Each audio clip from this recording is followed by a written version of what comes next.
Building में कहीं दीमक लग गई है, कहीं दीवारें कमजोर हो गई है, कहीं से प्लास्टर झड़ गया है,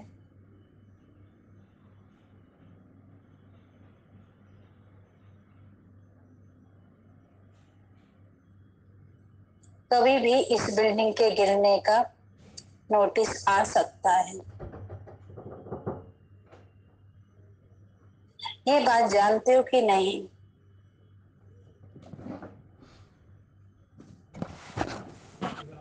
आज सोए हैं, कल उठेंगे कि नहीं? ये बिल्डिंग इतनी जर्जरी हो गई है,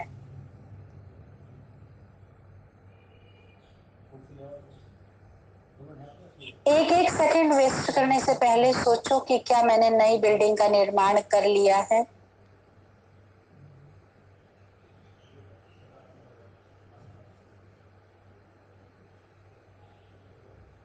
नई बिल्डिंग के निर्माण का मतलब है उसको देखने का तरीका है जहां सिर्फ ज्ञान और गुण और शक्ति बच जाए, जहां सिर्फ ज्ञान का चिंतन, ज्ञान का मंथन बच जाए।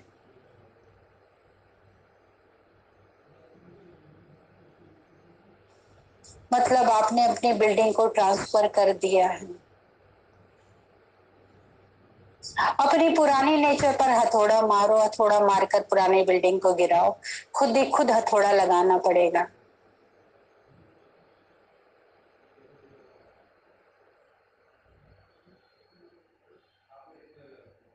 खुद ही खुद से समझ लानी पड़ेगी, कोई दूसरा समझ दे नहीं सकता।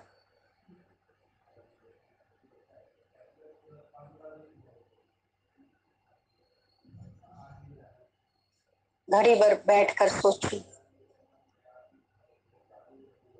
जिस बात के लिए इतना उछल कूद मचाते हैं, अपने समय अपनी शक्ति वेस्ट करते हैं, अगर आज ही आखिरी दिन हो तो ये बात कितना लंबे समय तक चल पाएगी। अगर आज का दिन आज ही बिल्डिंग गिर जाए तो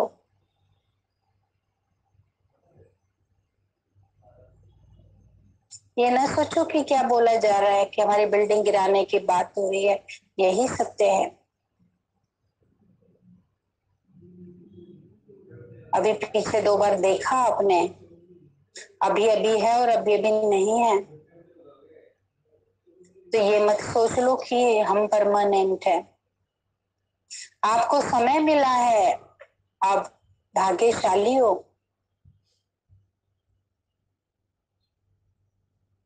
आपको मस्ती मारने के लिए समय नहीं मिला कि आप संसार में घूमो। आप इतने लकी हो कि आपको समय मिला है कि अपनी बिल्डिंग को अचल अडोल बना लो, बंधनों से मुक्त कर लो। कोई सांसारिक बंधन मुझे अपनी ओर खींचे नहीं। अगर अभी भी मुझे कोई बंधन खींचता है तो पुरानी ईंटें पड़ी हैं। अगर कोई बंधन खींचता है,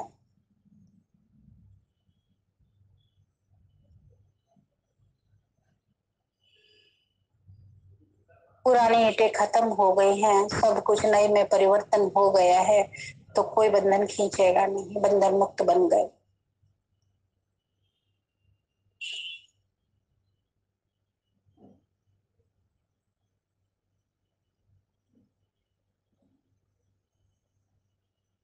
बंधन पीड़ा देता है, कष्ट देता है बंधन। सर्वोच्च सत्ता में समा जाए।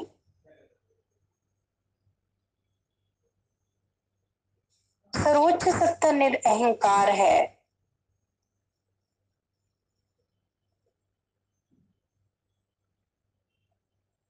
निर्विकार है।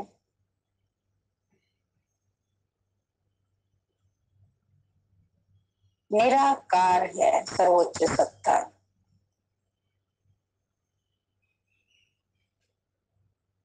बेशकीमती है। संपूर्ण जगत को भी उसके सामने खड़ा कर दो आप, एक तरफ संपूर्ण जगत और एक तरफ वो संपूर्ण जगत की निधि, संपूर्ण जगत का जो भी ऐश आराम ऐश्वर्य है उसके सामने खड़ा कर दो, तब भी तुच्छ है, जगत तुच्छ है। और इसी तुच्छ जगत के पीछे भागते रहते हैं तमाम जिंदगी,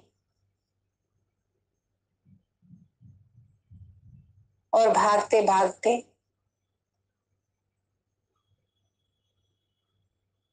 जब पूरा थक जाते हैं, पूरा टूट जाते हैं, उलझ जाते हैं, तब उसको पुकारते हैं।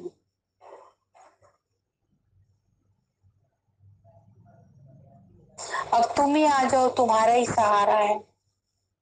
जब पूरा चूर चूर हो जाते हैं,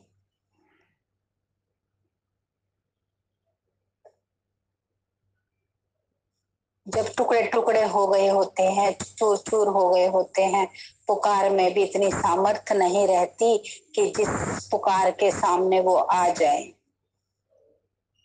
पुकार में आवाज ही नहीं बचती है। मैं चूर चूर हो जाऊं,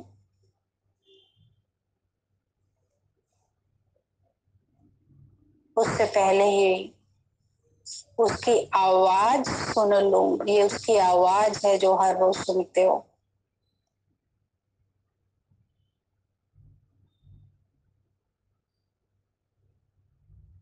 ये उसका आगाज है जो आप हर रोज सुनते हो। ये उसकी वार्निंग है जो आप हर रोज सुनते हो। ये उसका प्रेम है जो हर रोज आपको अलर्ट करता है।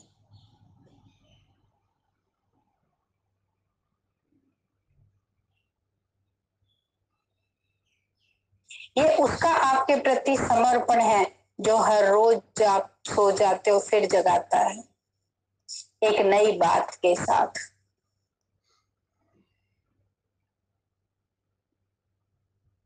फिर एक नई बात लेके आता है, शायद ये नहीं तो ये, और ये नहीं तो ये, इससे समझ जाओ बात तो एक ही है। जो फर्स्ट डे हुई थी वही बात आ जाए, मतलब तो वही है समझाने का।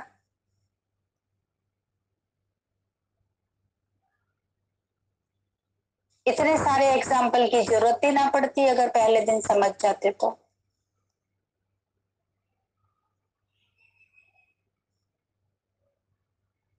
नहीं समझते हैं, नहीं समझते हैं, इतने उलझे हुए हैं, फिर नहीं समझते, फिर दूसरा लाता है, तीसरा एग्जाम्पल लाता है, लाता ही चला जाता है। सागर है ना, बात तो एक ही कहता है, मेरे थे, मेरे हो और मेरे रहोगे।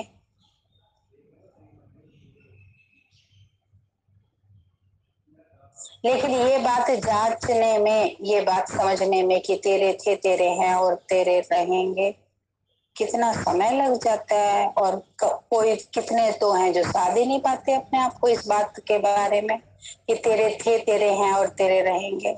कोई विरला ही इस बात को साध पाता है कि तेरे थे, तेरे हैं और तेरे रहेंगे। कह देने भर से तेरे नहीं हो जाते कि तेरे थे, तेरे हैं और तेरे रहेंगे।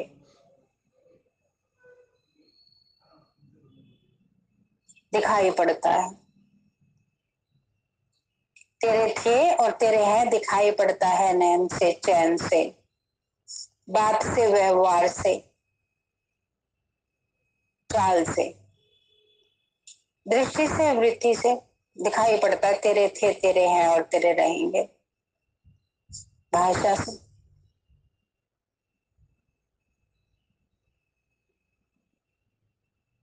दृष्टि में, चाल में, भाषा में ज्यादा किसका वर्णन रहता है,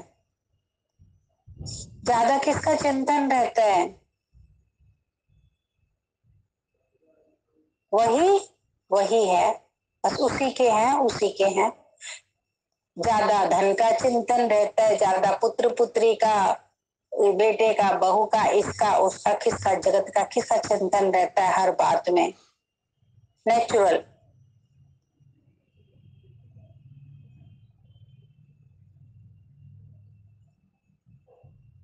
जिसका नेचुरल चिंतन रहता है, उसी के थे, उसी के हैं और उसी के रहेंगे। हम ये पक्का कर चुके हैं। तुम हमें कितना भी समझाने की कोशिश करो, लेकिन हमने तो ठान लिया है कि हम तो धरती के ही थे। जमीन ही हमारा सब कुछ है, ये व्यक्ति ही सब कुछ है। इसी के थे, इसी के हैं और इसी के रहेंगे। ये प्रॉपर्टी, ये बैंक बैलेंस, नेचुरल चिंतन किसका रहता है? करना नहीं पड़ता, रहता है जिसका। उसी के थे, उसी के हैं और उसी के रहेंगे, जिसका चिंतन मेरे दिल दिमाग में नेचुरल रहता है।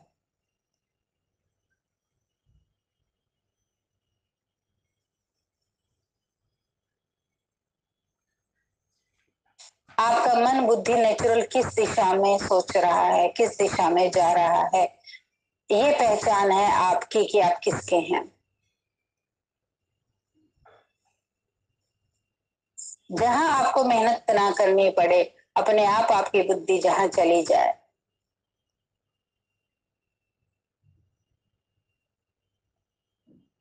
जहां नेचुरल आपकी बुद्धि, आपका मन चला जाता है, वही आपका सार है।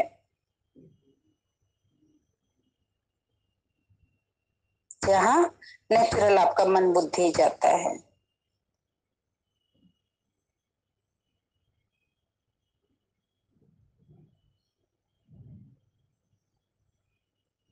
वही सार है का मतलब, वही सार का मतलब।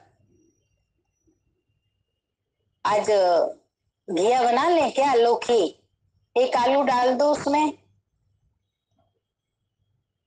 पत्ता गोभी बना ले क्या, एक आलू डाल दो उसमें। फूल गोभी बना ले क्या, एक आलू डाल दो उसमें।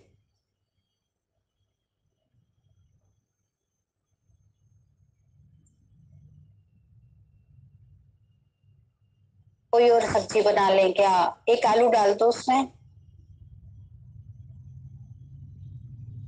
नेचुरल आलू की डिमांड करते हो, आपका सार आलू है कि हर चीज में आप आलू चाहते हो। आपका सार, आपके, आपका चिंतन, आपका मंथन आलू है। आप दूसरी चीज से भेंट आलू की करते हो। आलू आपको प्रिय है। तो आपको कितने भी तरीके से आपको बात समझाने की कोशिश करो, लेकिन फिर भी आप अपनी ही बात का चिंतन करते हो, जो आपकी रूटीन की जो बातें हैं।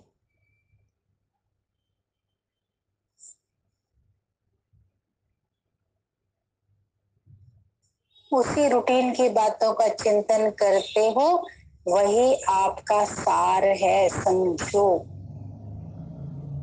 जो बातें आपके रूटीन नेचुरल चिंतन में रहती है, और उसी का ही मक्खन निकलेगा।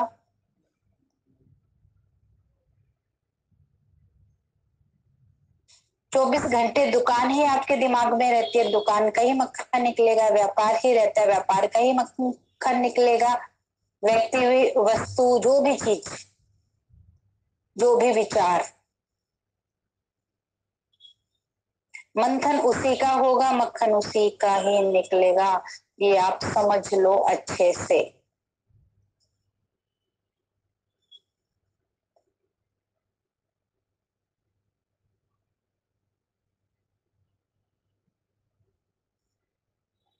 तो फिर क्या करें? अब संसार में रहते हैं, ये बातों का चिंतन ना करें तो क्या करें?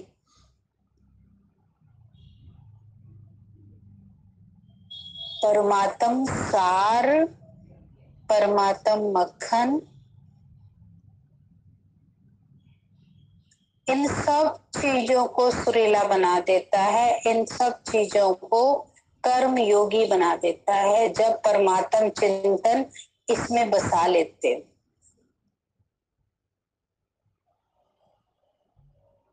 परमात्म लेप जब इन सब चीजों पर लगा देते हो तो ये सब चीजें जो रिजल्ट देती थी लेप लगाने से पहले, और जब आप परमात्म चिंतन पे परमात्म व्याख्यान का जब लेप इस पर लगा देते हो, व्यापार में, धन में, शरीर में, व्यक्ति में, जन में, जब आप ये लेप लगा लेते हो तो उसके मायने ही बदल जाते हैं।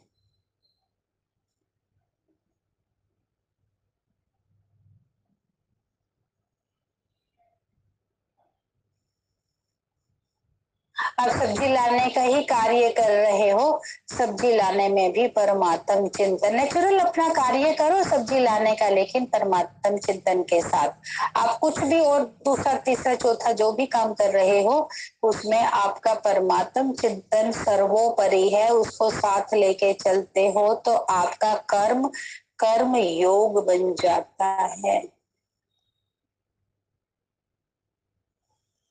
और जिस कर्म में वो शामिल नहीं होता वो आपका अपना इंडिविजुअल कर्म है, उसका जो रिजल्ट निकलेगा जो निकलेगा।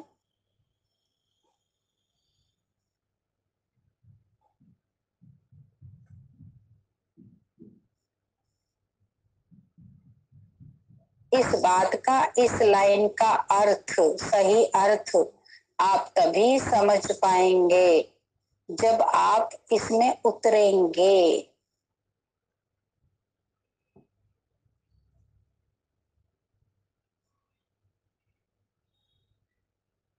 जब तक उतरेंगे नहीं तब तक ये सब मुश्किल लगेगा।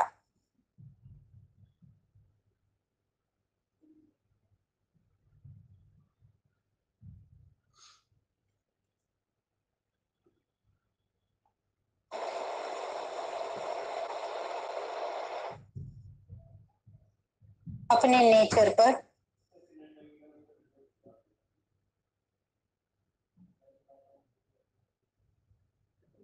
बार बार नेचर को दिशा देनी पड़ेगी।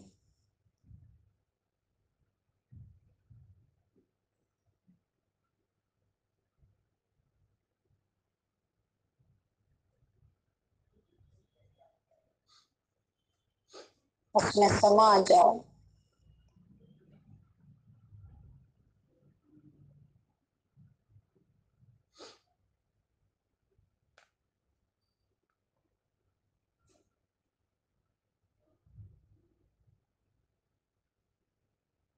बह जाने दो अपने आप को।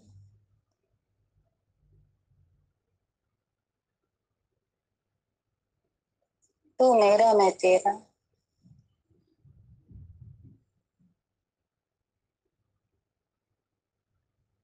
तेरी हर सोच मेरे प्रति है।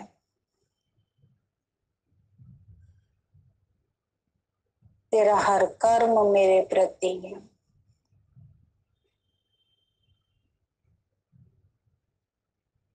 तेरा हर कदम मेरे प्रति है।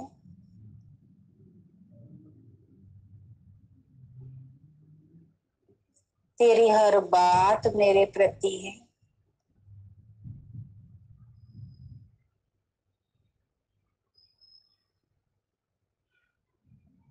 उसकी हर बात, हर सोच आपके प्रति है। जैसे माँ बाप हर सेकंड अपने बच्चों के बारे में ही, उनके भविष्य के बारे में ही सोचते रहते हैं, उनकी कुशलता, उनकी सफलता के बारे में ही नेचुरल माँ बाप सोचते रहते हैं।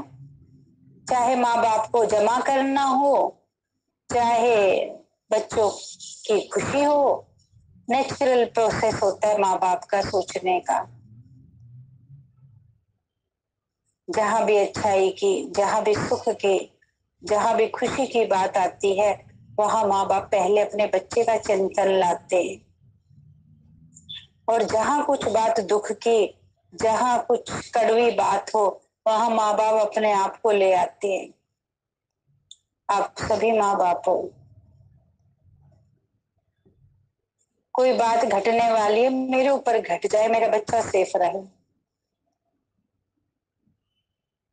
इसी तरीके से ऑलमाइटी माता पिता उनके हर सोच में, उनके हर संकल्प में, उनके बोल में आपकी सफलता होती है, आपकी जीत होती है, आपका आनंद होता है। लेकिन वो सफलता दिखेगी, वो जीत तभी जीत दिखेगी जब आप उनके कहे अनुसार चलेंगे।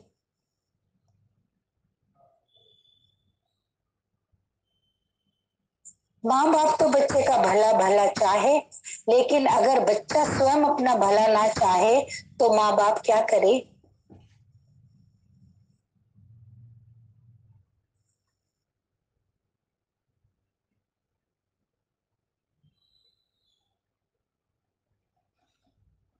ये सुप्रीम माँ बाप, ये अनुभवी माँ बाप, इससे सुप्रीम कोई है क्या?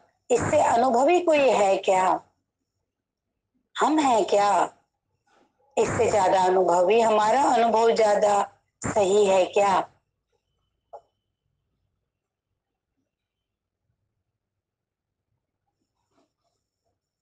तो जो सुप्रीम है, जो सबसे ज्यादा अनुभवी है, उसकी बात मान लेनी चाहिए ना।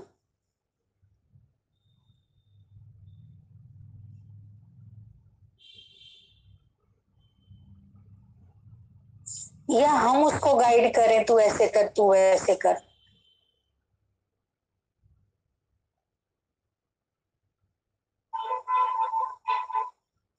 या उसकी बात मान ले, आंख बंद करके, कि वो जो कहता है उसके हर एक बात के पीछे कोई ना कोई कारण होता है।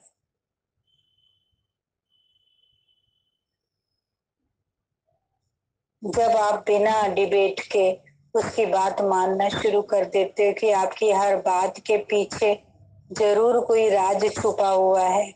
आज नहीं समझ आएगा, मेरी बुद्धि इतनी तीक्ष्ण नहीं है जो मुझे आज समझ जाए आपकी बात, लेकिन हाँ 10 दिन बाद, महीना बाद, 6 महीना बाद जब मुझे समझ आएगी तब पता चलेगा कि समय रहते रहते मैंने आपकी बात को मान लिया था, तो आज वो बात मेरे लिए कितनी बड़ी बात बन गई। और वही जब नहीं मानेंगे, सुनते सुनते भी जब नहीं मानेंगे, तो तब भी पता चलेगा कि मुझे समय रहते रहते आगाह किया गया था, लेकिन मैंने उसकी बात सुनी नहीं। तब भी पता चलेगी।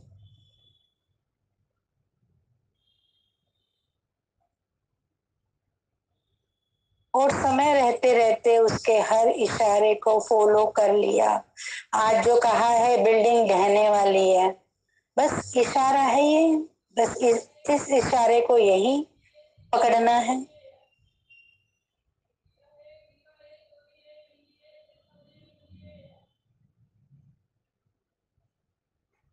ये इशारा ही तो है कि पुरानी ईंट को स्वयं ही स्वयं से गिरा के नई ईंट का निर्माण करो। नई ईंट का निर्माण पुराने स्वभाव संस्कार को खत्म करके परमात्म स्वभाव संस्कार को एडॉप्ट करना, ये है नई ईंट।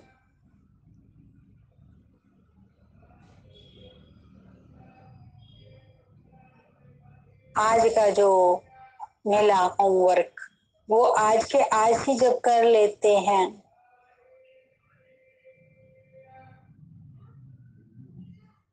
तो उसकी बेहद प्राप्ति भी होती है, बेहद शक्ति में मिलती है। और जब आप उसको जीवन में ले आते हो, धारण कर लेते हो, तो आपको पता चलेगा कि आपने समय रहते रहते क्या कर लिया, क्या सीख लिया।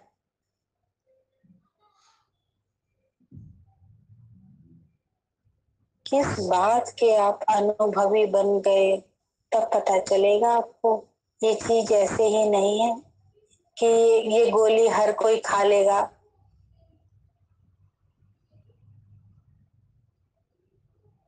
ये गोली तो बहुत किसी विरले विशेष के हिस्से में आती है, ये वो गोली है।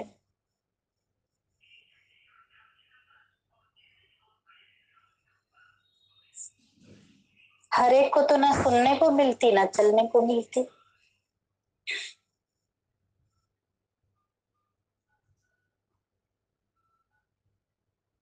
बहुत जन्मों के जब पुण्य का उदय होता है तब ये बात सुनने को मिलती है, तब ये राह मिलती है।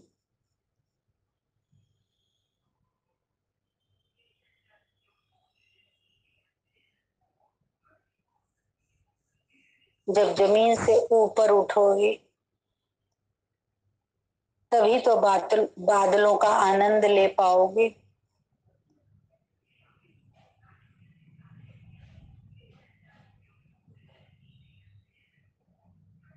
जब तक जमीन में ही धसे रहोगे, जमीन में धसा उन्हीं पुराने विचारों में, पौराने ख्यालों में ही जब तक धसे रहोगे,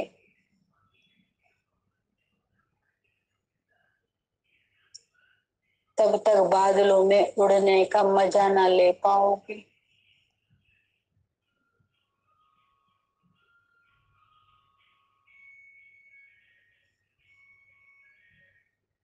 जमीन के छोड़ने का अभ्यास करो कि कैसे जमीन छोड़ सकता हूँ।